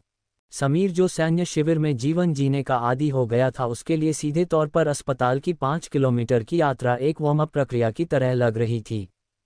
अस्पताल के चारों ओर धीरे धीरे चलते हुए वह अस्पताल को बहुत ही बारीकी से देखने लगा, और जब उसे लगा सब कुछ उसके नियंत्रण में है, वह अपने काम पर चला गया। कुछ देर बाद जब वह सुरक्षा कक्ष के दरवाजे पर आया तो समीर उसके सामने की स्थिति को देखकर थोड़ा घबरा गया। लोगों का एक पूरा समूह सुरक्षा कक्ष में बैठा हुआ था। उनमें से एक सोफे पर आराम से टीवी देख रहा था तो बाकी लोग कांच की कॉफी टेबल के आसपास बड़े शौक से ताश खेल रहे थे। सभी के मुंह में सिगरेट थी, जिससे सुरक्षा कक्ष धुएं से भर चुका था। इस प्रकार की सुरक्षा टीम बिना युद्ध प्रभावशीलता के अस्पताल की रक्षा कैसे कर सकती है? अब जब मैं सुरक्षा कप्तान बनने के लिए सहमत हो गया हूं तो मुझे अब अस्पताल की सुरक्षा की जिम्मेदारी उठानी होगी, और इन लोगों को भी प्रशिक्षण देना होगा। वैसे भी मुझे नए लोगों को प्रशिक्षित किए हुए काफ़ी समय हो गया है। समीर थोड़ा मुस्कुराया, मगर उसे उसके पुराने दिन याद आए जिसमें वह नए जवानों को प्रशिक्षण देता था, जिससे वह थोड़ा उदास हो गया। कुछ समय बाद वह अपनी वास्तविकता को अपनाकर अचानक एक कदम आगे बढ़ा और सुरक्षा कक्ष में 6 लोगों को गुस्से से देखते हुए तिरस्कारपूर्ण स्वर में कहा, ओह कचरे का झुंड, ये लड़के, तूने क्या कहा? उनमें से एक आदमी कार्ड अपने हाथ में रखे गुस्से से खड़ा हुआ और समीर को ऊपर से नीचे देखकर अप्रसन्न चेहरे से बोला। जाहिर है वह ताश के खेल में हार गया था, इसलिए पहले से उसका पारा चढ़ा हुआ था, मगर समीर के शब्दों ने उसे अपने गुस्से को व्यक्त करने का एक मौका दे दिया, जिससे वह पूरी तरह अपना आपा खो बैठा। अच्छा, तुमने नहीं सुना कि मैंने कहा है कि तुम लोग कूड़े का ढेर हो? सुरक्षा गार्ड के रूप में तुम अस्पताल की सुरक्षा की अपनी जिम्मेदारी पर ध्यान केंद्रित नहीं करते हो। तुम लोग काम के घंटों के दौरान खुलेआम लोगों को जुआ खेलने के लिए इकट्ठा करते हो, जिससे सुरक्षा कक्ष कूड़े के ढेर जैसा दिखता है। जो लोग कूड़े के ढेर में रहते हैं उन्हें कचरा कहा जाता है, जो कि तुम लग रहे हो। समीर ने तिरस्कार की दृष्टि से कहा। एक शब्द में कहें तो सभी ने समीर की ओर घूर कर देखा। क्या तुम नए सुरक्षा कप्तान समीर बिरला हो? 18 मीटर लंबाई वाला एक हट्टा कट्टा युवक खड़ा हुआ और उसने तिरछी आंखों से पूछा। हाँ, मैं ही तुम्हारा नया सुरक्षा कप्तान समीर बिरला हूँ, समीर ने सिर हिलाया। लंबे और हृष्ट-पुष्ट युवक ने चंचलता से कहा, लड़के, लगता है तुमने अभी अभी विश्वविद्यालय से स्नातक किया है और तुम पहली बार सुरक्षा कप्तान बने हो। क्या तुम हम बूढ़े लोगों को नेता बनने का सुख देना चाहोगे? ये सुनकर बाकी 5 सुरक्षा गार्ड भी मजाक में हंस पड़े। वह समझते थे कि समीर नाम के लिए सुरक्षा टीम के कप्तान हैं, क्योंकि अस्पताल में अकेले समीर के लिए उन सभी को निष्कासित करना असंभव है, पूरी तरह असंभव। यह उन लोगों की एकता की ताकत है जिसके सामने वह एक छोटा सुरक्षा कप्तान क्या ही कर लेगा। ऐसा लगता है कि आप मुझे स्वीकार नहीं करते, समीर ने गंभीरता से कहा, लेकिन उसकी आंखों में उत्साह की आग और तेज हो गई। हम सुरक्षा गार्ड के कप्तान को स्वीकार नहीं कर सकते जब तक हमें वजह न मिल जाए कि तुम हमारे कप्तान बनने के काबिल हो भी कि नहीं। अगर तुम्हें हमारा कप्तान बनना ही है तो हमें दिखाओ कि तुम्हारे अंदर कितना बल है, क्योंकि तुम्हारे छोटे शरीर को देखकर ऐसा लगता है कि तुम बस अभी अभी चलना सीखकर यहाँ लड़ने उतर आए हो। लंबे हटे कट्टे युवक ने समीर को उत्तेजक दृष्टि से देखा। क्या आप मेरे साथ अभ्यास करने का प्रयास कर रहे हैं? समीर अचानक मुस्कुराया। यही तो वह चाहता था, कांटों का सामना करना, दूसरे पक्ष को भड़काना और फिर दूसरे पक्ष के आत्मसम्मान को गंभीर चोट पहुंचाना। अरे वाह, दिमाग तो है तुम्हारे अंदर, लंबे और मजबूत युवा कार्यकर्ता ने उंगलियों को झटकारते हुए कहा। एपिसोड 9 सहमति। हॉस्पिटल में सुरक्षा कक्ष के बाहर सभी सुरक्षा गार्ड खड़े हुए थे और समीर की बातों पर समूहपूर्वक उपहास कर रहे। जवान खून है तभी तो इतना उछल रहा है, एक बूढ़े गार्ड ने समीर को ऊपर से नीचे तक देखते हुए कहा। सही कहा भैया जी, इसे क्या लगता है सब इसकी तरह सिफारिश करके यहाँ आए हैं, जो ये हम पर हुक्म चला लेगा और हम इसे चलाने देंगे। अरे भाइयों, उसे ताड़ना बंद करो, छोटा बच्चा है, वो डर जाएगा। उस लंबे युवा गार्ड की बात सुन सब जोर जोर से हंसने लगे कि तभी वह समीर की तरफ देखा और उसे सुनाते हुए बोला, अरे भाइयों, हमारे रियल कैप्टन दिनेश भाई को तो बुलाओ, क्या पता उसे देखिए ऐसे ही डर जाए। पतले शरीर और अच्छे नैन नक्श वाला एक सुरक्षा गार्ड बाहर आया और उसने समीर को बहुत सहानुभूतिपूर्ण दृष्टि से देखा। उसके आते ही सभी गार्ड ने उसका बहुत अच्छे से स्वागत किया, जैसे वो उसे दिल से अपना कैप्टन मानते हो। तभी समीर को याद आया कि यह लड़का एकमात्र व्यक्ति था जो सोफे पर लेटा हुआ टीवी देख रहा था। उसकी चाल डाल देख समीर समझ गया कि यह जरूर इन सभी में सबसे बलवान व्यक्ति हैं। दिनेश सिंह, जिसे सभी प्यार से दिनेश भाई कहकर पुकारते थे, वह अपने स्पोर्ट्स स्कूल में उच्च उपलब्धि हासिल करने वाला पहला छात्र था, लेकिन अपने पारिवारिक स्थिति ठीक न होने के कारण उसे यह नौकरी करनी पड़ रही थी। ये क्या, मुझे लगा नया कैप्टन कोई मेरे जैसा न सही मगर देखने में पहलवान तो होगा, पर अफसोस ये तो छोटा बच्चा निकला। दिनेश के शब्द जैसे ही उसके मुख से निकले, उसके पीछे हंसी का फव्वारा गूंज उठा। सच में बहुत अफसोस की बात है कि एक सांप ने चूहों से दोस्ती कैसे कर ली। समीर दिनेश को देखते हुए मुस्कुराया। सुनते ही पूरी सुरक्षा टीम अचानक गंभीर हो गई और हर कोई समीर की ओर गुस्से से देखने लगा, मानो वो लोग अभी के अभी इसे कच्चा ही चबा जाएंगे। समीर के द्वारा बार बार उपहास किए जाने से ये लोग लंबे समय से अपने मन में क्रोधित थे। हालांकि वह नया कैप्टन बनकर आया था, लेकिन इसका मतलब यह नहीं है कि वह उनका लापरवाही से उपहास कर सकता था। क्या आप अभ्यास नहीं करेंगे मेरे साथ, या फिर मुझे देखकर पहले ही डर गए आप? समीर की बातों ने दिनेश को और भी गुस्सा दिला दिया और वह समीर को गुस्से से देखकर बोला, मैं तुम्हारे साथ पुशअप करूंगा और अगर तुमने मुझे इसमें हरा दिया तो मैं तुम्हें कप्तान के रूप में मान लूंगा। यदि तुम मुझे नहीं हरा सके तो तुम्हें यहाँ पर इस्तीफा देना होगा। हाँ हो, अगर तुमने दिनेश भाई को हरा दिया तो हम तुम्हें हमारे कप्तान के रूप में स्वीकार कर लेंगे, नहीं तो तुम्हें नौकरी छोड़नी होगी। अन्य पांचों ने तुरंत उपहास के साथ जवाब दिया, ठीक है, बस तुम सब अपनी बातों को याद रखना जो अभी अभी तुमने कहा है। समीर संतुष्टि के साथ मुस्कुराया और सीधे दिनेश को शुरू करने का संकेत दिया। टन टन सुरक्षा दल के घंटे की आवाज के साथ समीर और दिनेश एक ही समय में जमीन पर गिर गए और तेजी से पुशअप करने लगे।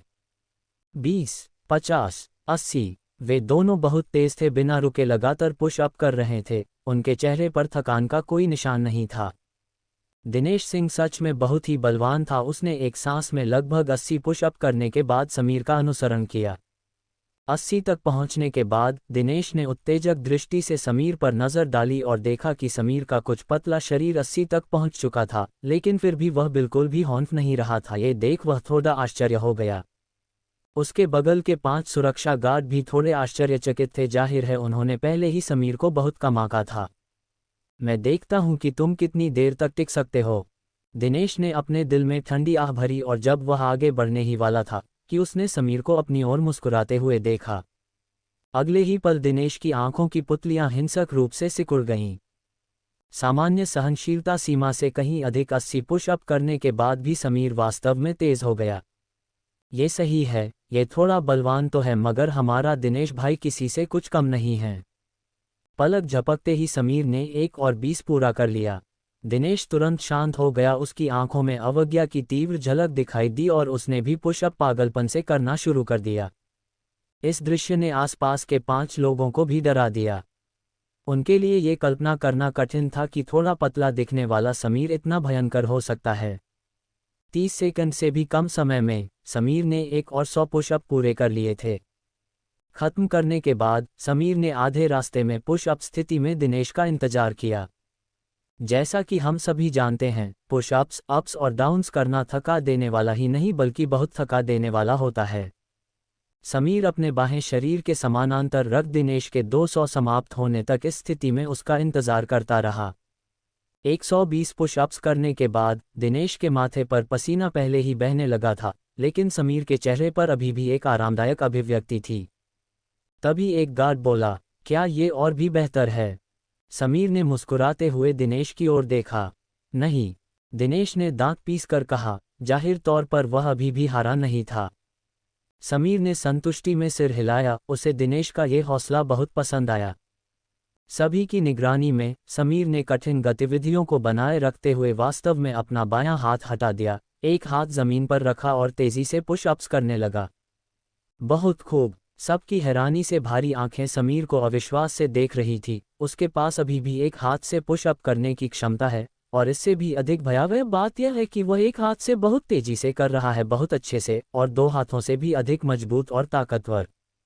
दिनेश ने भी समीर की ओर देखा और अपना सिर नीचे कर कुछ देर तक सोचा और फिर गुस्से से अपने दांत पीस लिए और एक हाथ से पुशअप करना शुरू कर दिया, लेकिन गति स्पष्ट रूप से समीर की तुलना में बहुत धीमी थी। अगले 100 के बाद, जब सभी ने सोचा कि समीर अंततः अब थक चुका है और अपने हाथों को जमीन पर रखकर खड़ा होने वाला है, लेकिन वास्तव में उसने अपनी छोटी उंगली और अनामिका को हटा दिया, केवल अपनी मध्यमा, तर्जनी और अंगूठे को छोड़ दिया। उन सभी की आंखों के नीचे से मानो जमीन निकल गई थी, वह आंखों देखे हाल पर विश्वास नहीं कर पा रहे थे। मगर समीर इन सब से अनजान पागलपन से पुशअप करता रहा, उतने ही तेज, स्थिर और शक्तिशाली रूप में जैसे उसके लिए ये सब बहुत आसान हो। क्या ये सच में इंसान है? सबके चेहरे पर एक ही सवाल था। अब 300 हो गए थे, जिसमें 100 एक हाथ से किए गए थे। इससे कोई फर्क नहीं पड़ता कि एक हाथ में जमीन को सहारा देने के लिए हथेली का क्षेत्रफल कितना था। बलवहन क्षेत्र छोटा हो गया था, लेकिन दोनों हाथों की 3 उंगलियों पर पूरे शरीर भार देना यह निश्चित रूप से सामान्य लोगों की बात नहीं थी, इसलिए वह समीर को हैरान नज़रों से देखते रहे। ये देखकर दिनेश ने अपने दांत पीस लिए और 3 उंगलियों से जमीन पकड़ने के लिए समीर की नकल की। लेकिन इससे पहले कि वह एक पुशअप पूरा करता, समीर पहले ही 100 पूरा कर चुका था और उसने दिनेश को इस रेस में बहुत पीछे छोड़ दिया था। उसने वास्तव में फिर से एक हाथ हटा दिया और एक हाथ और 3 उंगलियों से पुशअप्स किए। वही गति। इस दृश्य ने सीधे तौर पर दिनेश के आत्मविश्वास को कुचल दिया। उसने अपनी बाहें ढीली कर दी और जमीन पर गिर गया, लेकिन उसकी नज़रें बिना हिले लगातार समीर पर टिकी रहीं। उसके बगल के 5 लोग पहले से ही भय से कांप रहे थे। दिनेश की एक बार में 300 पुशअप्स करने की क्षमता इंसानों की सीमा लगती थी, लेकिन उसके सामने एक व्यक्ति था जो लगातार उनके संज्ञानात्मक संसार को ताज़ा कर रहा था। 1 और 100, एक सैकड़ा पूरा करने के बाद समीर रुक गया। तब जाकर सभी ने एक राहत की सांस ली। आखिरकार हैरान होने का सिलसिला खत्म हो गया, मगर वे वास्तव में हैरान थे। उनके लिए समीर एक राक्षसी चरित्र का व्यक्ति जान पड़ता था, जिसे वह अब स्वीकार नहीं कर पा रहे थे। लेकिन अगले दृश्य ने उन्हें अपने दिल की बात कहने पर मजबूर कर दिया और फिर से अपना गला ऊंचा कर लिया। समीर ने अपनी मध्यमा और अंगूठे को एक साथ हटा लिया, जिससे केवल एक तर्जनी को जमीन का सहारा मिला, और फिर भी उसने पुशअप्स करना जारी रखा। समीर के शरीर के साथ हर किसी के दिल ऊपर नीचे हो रहे थे और उनके सामने के दृश्य ने उन्हें सोचने की क्षमता से वंचित कर दिया था। क्या ये व्यक्ति अभी भी इंसान कहलाने लायक है? मुझे तो अब खुद पर शर्म आ रही है कि मैंने कैसे इसे छोटा बच्चा समझने की भूल की। सभी आपस में बड़बड़ाते रहे और फिर से 100 पुशअप हो गए। 8 मिनट में 600 पुशअप। इस समय समीर के माथे पर हल्का पसीना आ रहा था और ऐसा लग रहा था कि वह अब थोड़ा थकने लगा था। अपने बगल में बेवकूफ़ 6 लोगों को देखकर समीर ने उनके सामने अपना दूसरा हाथ लहराया और मुस्कुराते हुए पूछा, क्या अब आप मुझे अपने कप्तान के रूप में स्वीकार करते हैं? बस बस रोको इसे, हाँ हाँ रोको इसे। जैसे ही सभी लोग बात कर रहे थे, उनकी नज़रें समीर की तर्जनी पर टिकी थीं। उनके लिए ये कल्पना करना कठिन था कि इतनी छोटी उंगली इतनी ताकत कैसे सहन कर सकती है। चूंकि आप मुझे स्वीकार कर चुके हैं तो आइए इकट्ठा हो जाए, समीर चिल्लाया। दिनेश तुरंत जमीन से उठ गया और 6 लोग समीर के सामने एक कतार में सीधे खड़े हो गए और समीर को विस्मय भरी आंखों से देखने लगे। ये दृश्य देखकर समीर ने संतुष्टि में सिर हिलाया। आज से मैं आपके लिए एक प्रशिक्षण योजना तैयार करूंगा। अपने सामने 6 लोगों को देखते हुए समीर एक वीर की तरह गर्व से खड़ा था और उसका पूरा शरीर मर्दानगी से भरा हुआ था। मेरी टीम पूरी तरह से एक्टिव होनी चाहिए। ये कहने के बाद समीर के भाव एकदम से बदल गए और वह कठोर स्वर में बोला, जो भी आलस करने का साहस करेगा उसे अपना सामान पैक करके यहाँ से जाना पड़ सकता है। निस्संदेह, जब तक आप कड़ी मेहनत करेंगे आपको लाभ होगा। कैप्टन समीर। थकावट की स्थिति से उबरने के बाद दिनेश ने अपना मुंह खोला और एक उम्मीद के साथ पूछा, अगर हम कड़ी मेहनत करेंगे तो क्या हमारी वेतन बढ़ा दी जाएंगी? दिनेश के शब्दों ने सभी का ध्यान उसकी तरफ खींच लिया और सभी उम्मीद भरी निगाहों से उसकी तरफ देखने लगे। पूरे अस्पताल में सबसे कम वेतन हम लोगों को मिलती है, जबकि हम सबसे ज़्यादा मेहनत करते हैं। अगर हमारी वेतन बढ़ा दी जाए तो हम कभी भी आलस नहीं करेंगे। अगर वेतन बढ़ाया जाएगा तो हम कुछ भी करेंगे, चाहे प्रशिक्षण कितना भी कठिन क्यों न हो। लोगों के एक समूह ने सहमत होते हुए अपना मुंह खोला। समीर ने ठंडे स्वर में कहा, मुझे वेतन की परवाह नहीं है, इसलिए मैं कहना चाहता हूं कि हमें वेतन की परवाह नहीं करनी चाहिए, क्योंकि जब तक आप कड़ी मेहनत करते हैं हमें लाभ मिलेगा और मैं आपको सिखाऊंगा कि दुश्मन को कैसे हराया जाए। नहीं, सभी ने तिरस्कारपूर्ण स्वर निकाला। ये देखकर समीर दिनेश के पास गया और उसकी कमर से लटका हुआ डंडा खींच लिया। क्या आप जानते हैं कि यहाँ आते ही मैं आपका बॉस कैसे बन गया? समीर उस डंडे से खेलते हुए बोला। सभी ने समीर को तिरस्कार की दृष्टि से देखा। उनकी नज़र में समीर ने इस मुकाम तक पहुंचने के लिए केवल रिश्तों की मदद ली थी। हालांकि उसके पास थोड़ी शारीरिक ताकत थी, लेकिन इसका मतलब यह नहीं था कि वह कितना शक्तिशाली था। आपको पता होना चाहिए कि सुरक्षा गार्ड शारीरिक ताकत से नहीं जीतता, बल्कि अपनी मेहनत और कौशल से जीतता है। ठंडे स्वर में हंसते हुए सभी की तिरस्कारपूर्ण निगाहों के नीचे समीर ने दोनों हाथ फैलाए और डंडे के सिरों को दबाया और फिर धीरे से उसे मोड़ दिया। दरार! उसने बुरी तरह से डंडे को मोड़कर अचानक डंडे के 2 टुकड़ों में तोड़ दिया। इस दृश्य ने दिनेश और अन्य 5 लोगों को सुस्त बना दिया। उनके चेहरे पर अविश्वास के भाव थे। वे जो डंडे पहनते हैं वे उच्च गुणवत्ता वाले उच्च कार्बन स्टील से बने नियमित उत्पाद होते थे। उस तरह की कठोरता को सामान्य लोगों के लिए तोड़ना किसी भी तरह से आसान नहीं था, लेकिन समीर ने सिर्फ उससे थोड़ा खेला और उसे हल्के बल से उसे मोड़कर तोड़ दिया। ये कितना बलवान है! दिनेश थोड़ा सुस्त था और अपने आप में बड़बड़ा रहा था। अन्य 5 लोग भी दिनेश की तरह थे। उनके चेहरे पर हैरानी के भाव छाए हुए थे और वह सभी समीर की मन ही मन प्रशंसा कर रहे थे। इस तरह की ताकत के साथ आप सुरक्षा कप्तान क्यों बनना चाहते हैं? आप एक अंगरक्षक के रूप में काम करिए, आपको यहाँ से बहुत अच्छे पैसे मिलेंगे और इज्जत भी। 6 लोगों की आंखों में एक उम्मीद की रोशनी दिखी। समीर ठंडे स्वर में मुस्कुराया और फिर बोला, यदि आप इस स्तर तक पहुंचना चाहते हैं तो आप कड़ी मेहनत करें। ताकत कल्पना पर नहीं, बल्कि अभ्यास पर आधारित है। क्या अब आप मेहनत करने के लिए तैयार हैं? ये सुनकर उन 6 ने तुरंत सिर हिलाया, जैसे मुर्गियां चावल पर चोंच मार रही हों। हाँ, हम तैयार हैं। समीर गर्व से मुस्कुरा दिया और बोतल उठाकर पानी पीने लगा।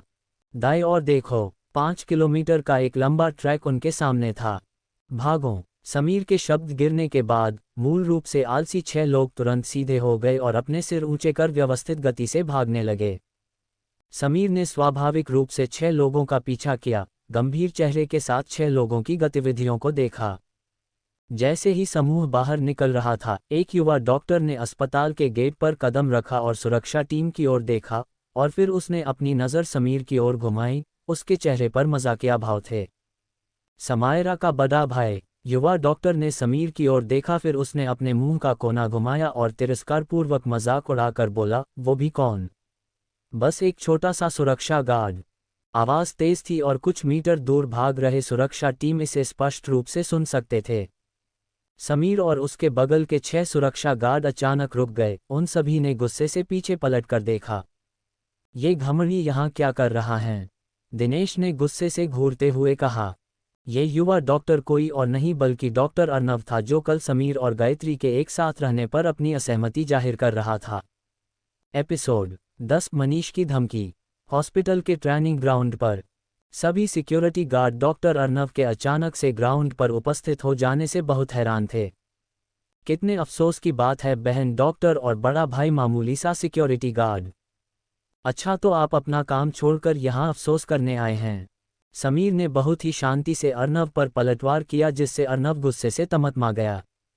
जवान, थोड़ा संभल कर जाओ, वरना अगर मैंने अपनी जवान चलाई तो तुम हमेशा के लिए हॉस्पिटल से बाहर हो जाओगे।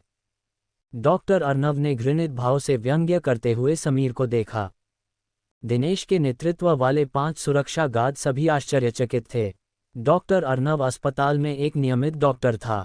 वो डॉक्टर जिसे आधे से ज़्यादा हॉस्पिटल न पसंद करता था, मगर उसके खिलाफ जाने की हिम्मत कोई भी नहीं कर सकता था, चाहे वो उससे सीनियर डॉक्टर ही क्यों न हो।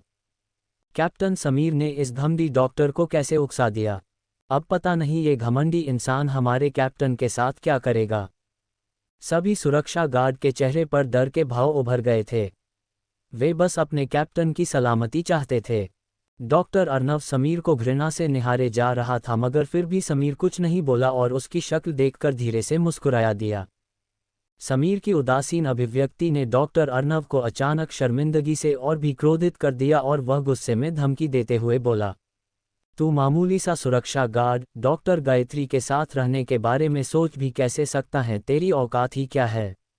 मुझे नहीं पता कि तेरी बहन ने कौन सी खिचड़ी पकाई है जिससे डॉक्टर गायत्री तेरे साथ रहने के लिए तैयार हो गई, लेकिन बेहतर होगा कि तुम आज ही उस घर से बाहर चले जाओ, वरना तुम्हारे साथ जो होगा उसके लिए तुम मुझे दोष मत देना। डॉक्टर अर्नव का चेहरा गुस्से से लाल हो चुका था। वही सभी सुरक्षा गार्ड पूरी तरह से चौंक चुके थे। उनके लिए ये किसी सदमे से कम नहीं था कि तभी दिनेश की आंखें खुशी से चहक उठी और वह उत्सुकता से बोला, क्या सच में हमारा कैप्टन हॉस्पिटल की सबसे खूबसूरत डॉक्टर गायत्री के साथ रहता है? लगता तो यही है, तभी तो ये आशिक अपने कैप्टन से बदला लेने आ गया। दूसरे सुरक्षा गार्ड ने अर्नव का मजाक उड़ाते हुए कहा, अरे वाह, हमारे कैप्टन कितनी पहुंची हुई चीज़ हैं कि आते से ही कोहिनूर चुरा बैठे। सभी सुरक्षा गार्ड बहुत ही खुशी के साथ समीर और डॉक्टर गायत्री की बातें करने लगे थे कि तभी उन्हें समीर की तीखी आंखों का एहसास हुआ, जिसे महसूस कर सभी एकदम से शांत हो गए। खत्म? समीर ने शांति से पूछा और फिर कहा, अगर तुम्हारा बात करना खत्म हो गया हो तो तुम यहाँ से जा सकते हो। ये हमारे प्रशिक्षण का समय है जिसमें तुम बेवजह बाधा डाल रहे हो। एक शांत लेकिन बेहद दबंग वाक्य ने 6 सुरक्षा गार्डों को अचानक और हैरान कर दिया।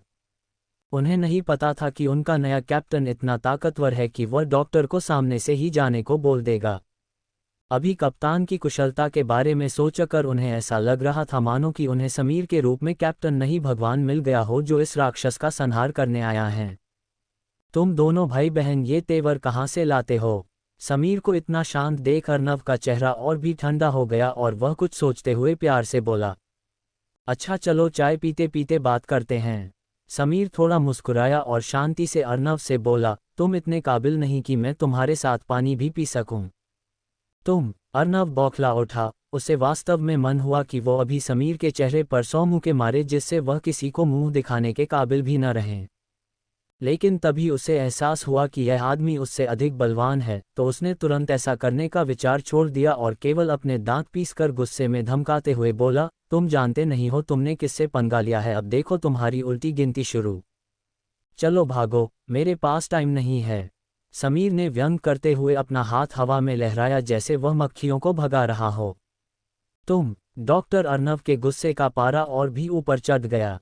तभी अचानक एक परिचित आवाज आई, डॉक्टर अर्नव, तुम यहाँ क्या कर रहे हो? इस आवाज़ ने अर्नव के शरीर को कठोर बना दिया और वह अपने गुस्से के घूंट पीकर हल्का सा मुस्कुराया और तुरंत पीछे मुड़कर बोला, डॉक्टर गायत्री, तुम यहाँ हो? हॉस्पिटल की सबसे खूबसूरत डॉक्टर? डॉक्टर गायत्री ग्राउंड में समीर के साथ अर्नव को देख थोड़ा परेशान हो गई थी, जिसे वह सबसे छुपाने के लिए मुस्कुरा रही थी। हालांकि वह जानती थी कि डॉक्टर अर्नव यहाँ समीर को परेशान करने जरूर आएगा, मगर उसे एहसास नहीं था कि वह सुबह सुबह ही यहाँ पहुँच जाएगा। वैसे सवाल मैंने पहले पूछा है। डॉक्टर गायत्री की नज़रें डॉक्टर अर्नव के लिए तीखी हो गई। वो तो मैं बस हाल चाल लेने आया था, आखिर ये समायरा का भाई जो हैं।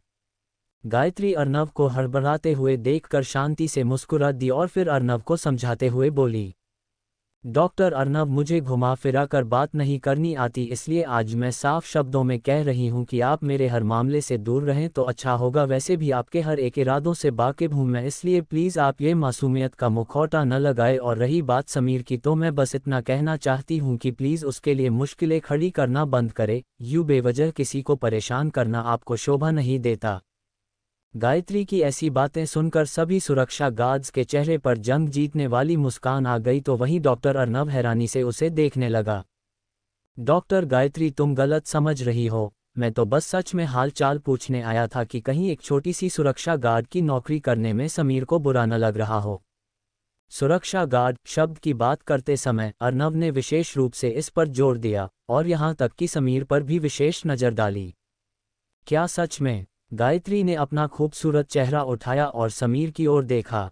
हालांकि वह कल समीर के व्यवहार से बहुत नाराज थी, लेकिन इसका मतलब यह नहीं था कि वह सही और गलत में अंतर नहीं कर सकती थी। और वैसे भी उसके दिल में समीर के लिए कम से कम एक अच्छे इंसान की छवि तो है, जो इतना ताकतवर और हैंडसम होने के साथ साथ अच्छा नाश्ता भी बना सकता है। ये देखकर भी समीर ने कुछ नहीं कहा और गायत्री का शक सच में बदल गया और उसने अर्नव को चेतावनी दी और सीधे अस्पताल की इमारत में चली गई। Love triangle. 6 सुरक्षा गार्ड अब स्तब्ध दिख रहे थे। वह सब जानते थे कि डॉक्टर अर्नव हाथ धोकर डॉक्टर गायत्री के पीछे लगे थे, जिससे डॉक्टर गायत्री को बहुत परेशानियां उठानी पड़ती थी। लेकिन अब जब उनके कप्तान भी इस रेस में जुड़ चुके थे तो ये दृश्य और भी दिलचस्प हो गया था। कप्तान, हम तुम्हारे साथ हैं, छहों ने मन ही मन चिल्लाया। डॉक्टर गायत्री के बदलते हुए तेवर को देखने के बाद अर्नव का चेहरा तुरंत उदास हो गया और फिर उसने गुस्से से समीर को घूर कर देखा। बेहतर होगा कि तुम घर से बाहर निकल जाओ, नहीं तो मैं तुम्हें अच्छा मजा सिखाऊंगा। दूसरों को मजा सीखने से पहले अपना ख्याल जरूर रखना।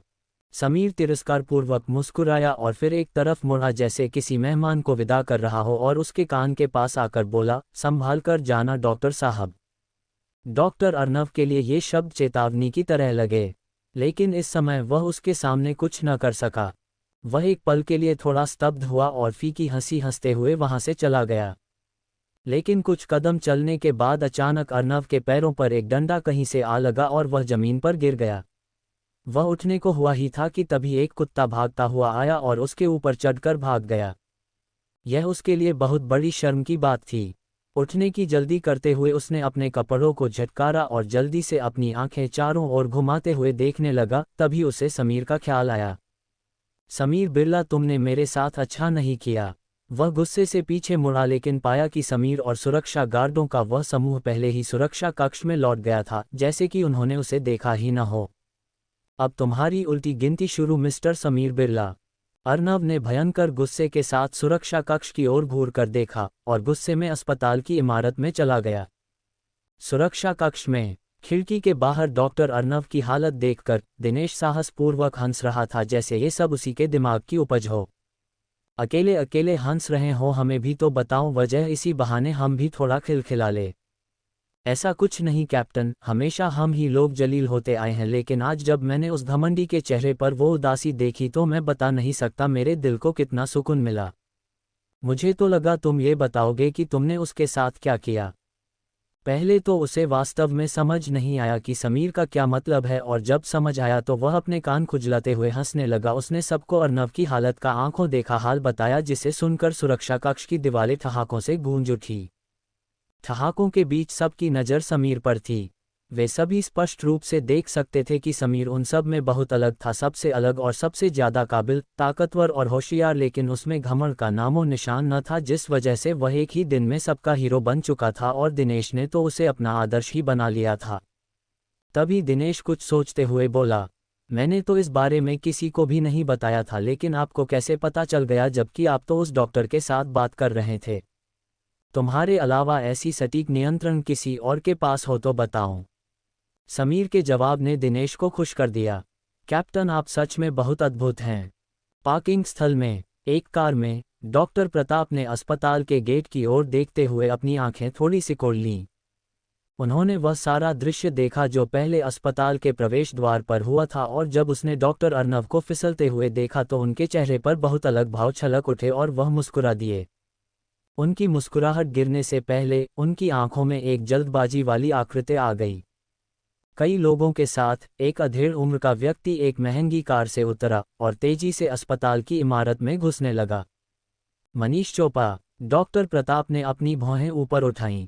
ये एक रियल एस्टेट डेवलपर था जो ऊपर से अमीर और शक्तिशाली था, लेकिन गुप्त रूप से वह एक राक्षस की तरह क्रूर था। वह कोई भी काम बिना फायदे के नहीं करता था, इसलिए उसे देख डॉक्टर प्रताप बहुत हैरान हो गए थे। उस रात होटल में समीर के जाने के बाद मनीष ने समीर को पागल मान लिया गया, लेकिन उस रात उसके पूरे शरीर में हड्डी टूटने की असहनीय अनुभूति ने उसके मन में समीर के शब्दों को बहुत स्पष्ट रूप से सोचने पर मजबूर कर दिया, और उसकी कमर पर लाल दाने वाले निशान के फैलने के साथ वह और अधिक भयभीत हो गया। पूरी रात शरीर और मन पीड़ा में डूबा रहा, इसलिए सुबह सुबह मनीष तुरंत सावधानीपूर्वक जांच करने के लिए अस्पताल भाग कर आया था। वह बहुत बुरी तरह डर गया था, वह किसी भी हालत में मरना नहीं चाहता था। जब सुरक्षा कक्ष में समीर ने मनीष को हॉस्पिटल आते हुए देखा तो उसने चुपचाप एक गहरी आह भरी। अस्पताल पहुंचने के बाद मनीष चोपड़ा सीधे ऑर्थोपेडिक्स विभाग गया। यहाँ से चले जाओ, जोर से चिल्लाने के बाद मनीष चोपड़ा के बॉडीगार्ड्स ने चिकित्सा उपचार के लिए कतार में खड़े सभी लोगों को गलियारे से बाहर निकाल दिया। कुछ देर बाद मनीष चोपड़ा, जो बहुत परेशान और चिंतित था, एक गहरी सांस लेते हुए निदान कक्ष में चला गया। आप मुझे तुरंत जांचें। मनीष चोपड़ा का चेहरा पूरी तरह उदास था। लंबे समय से जो दर्द उन्होंने सहा था वह उनके दिमाग में स्पष्ट रूप से दिखाई पड़ता था। साथ ही समीर के शब्दों ने उसके दिल में डर और भी अधिक प्रबल कर दिया था।